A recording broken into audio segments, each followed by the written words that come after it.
What's a company secret you can share now that you don't work there? Health insurance dude.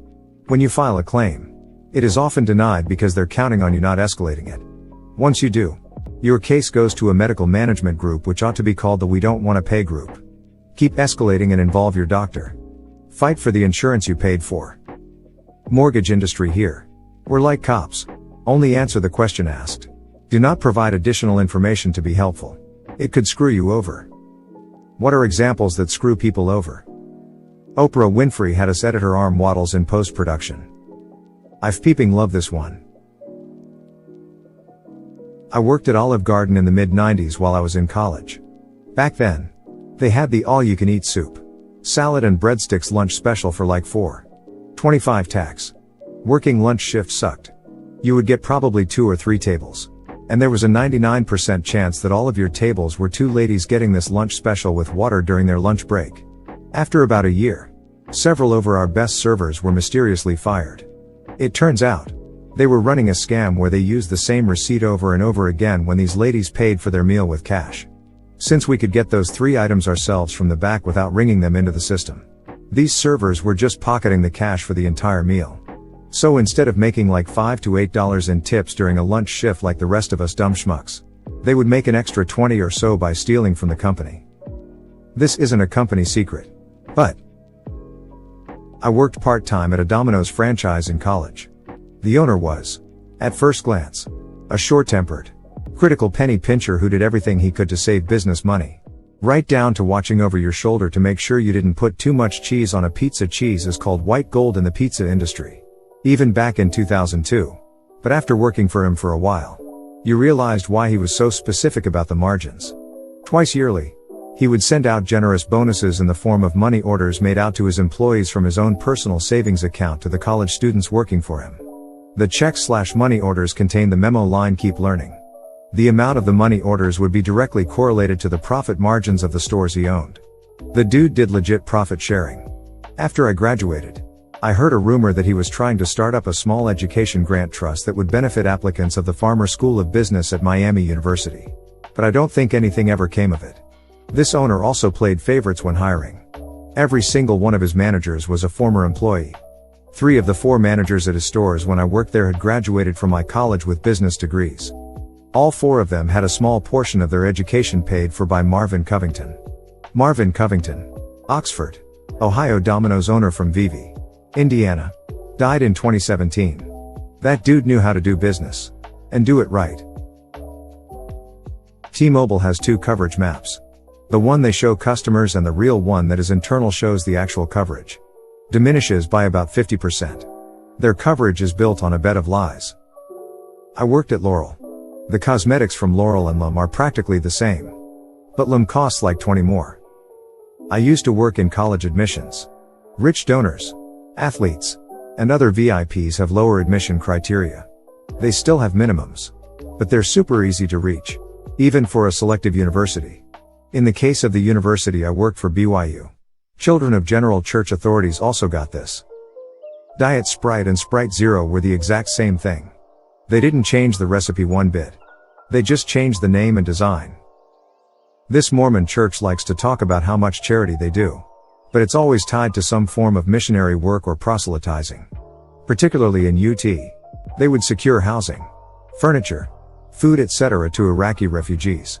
And in exchange, these poor people who have had their whole life uprooted would have to be visited by and listen to missionaries drone on and on about the Mormon religion. And having the gall to ask these Muslim refugees if they want to get baptized after a few weeks. I know this because a non-Mormon was dating a Mormon girl back then. And I was asked to translate for the Iraqi families. I speak Arabic. Of course I never did. I told them the whole scam. And told the Iraqis to act interested so they can keep getting charity. We scammed the scammers basically lol. 1 gallon of milk. 1 full bottle of Monin vanilla syrup and 1/6 of a pound of espresso brewed. Now freeze it. Boom. Joe Muggs frozen cappuccino. I worked at a comic book store that offered a service where you paid a small premium to have sent in rare comics to have them graded at CGC. A few months later we had many customers coming in to check the status of their comics. We contacted the owner to see what was going on. And he would always claim that there was some distribution problem. Fast forward a few months. We found out he was taking customers' graded copies and selling them online while trying to return back issue versions of their original comics. I worked for a major hotel chain in housekeeping for over 10 years. The number of suicides and people who die naturally in their rooms is a lot higher than you'd think. I worked at a huge convention hotel with over 1,000 rooms, and it happened quite often. Unless it was a pretty gnarly mess, it would just get cleaned like normal and the next guest had no idea. At a local deli/grocery store I worked at, everyone raved about how good their mac and cheese is. And it always sold really quick when I worked in the deli. It's even labeled on the menu as store's famous mac and cheese. It's literally just Stouffer's. We didn't even add anything to it. Had a friend who worked for a bridal dress company. She would tell me all her stories after work. They intentionally will bring back the wrong dress in attempts to get you to try it on, fall in love, and buy a more expensive wedding dress. They'll walk you through the more expensive sections so you look through dresses out of your budget and want to try them on. They often forget to check if the dress you requested is in stock for the time frame you've requested. Again, so that you'll have to pay more for faster shipping or a nicer dress. It's a very predatory business masked by compliments, thinly veiled body shaming, and incredibly underpaid and understaffed stores. If you were on live chat with customer care, I could see what you were typing before pressing send. I watched people work through grotesque, racist, sexist statements, fraudulent lies and mistruths, meticulous grammar fixes, and their whole range of emotions in real time before deleting and typing OK. If you pick up a wall phone at Home Depot and push 7, it activates the store-wide intercom. This works in every store in my province as far as I know. The Vehicle Modification Shop at Chillicothe Correctional Institution in Chillicothe, Ohio dumps waste coolant from the machine shop into a storm drain that empties directly into the Scioto River. Because the chemical disposal tank is a 55-gallon drum in the paint shop. And that's much too small. They can't throw me into solitary confinement for complaining anymore. Undefined. Each machine holds 15 to 20 gallons. And usually you just add more as it evaporates. But eventually it gets nasty and needs replaced. It's supposed to go in a waste tote to be disposed of safely. Which is what every non-government machine shop does. Being able to prove this is being done would require knowing when they're going to do this. And that's a decision that's often made spur of the moment. Hey, work is slow. Let's have a cleanup day. There aren't any phones in the machine shop. Either. Edit 2. A container to store the waste properly costs $200. Why waste taxpayer money when we can just poison the taxpayers instead? Worked at an American Toyota dealership in the body shop for 12 years. We would throw away literally everything regardless of the environmental impact. Car paint, which is nasty speak BTW, went straight to the dumpster. Radiator fluid? Down the drain. I even saw someone put oil down the drain a couple times even though we had barrels for it up in the service department. The only thing we saved was old car parts, which the boss then sold to scrapyards and pocketed the money. The painter didn't ever wear a mask either. He is around 60 and still kicking despite 30 years of painting without a mask somehow. 1. Ford parts from Mexico are way more reliable than Ford parts from Detroit. Or at least they were before 2020. I worked in Detroit and we had some customers who were fussy about us always doing repairs with Michigan parts.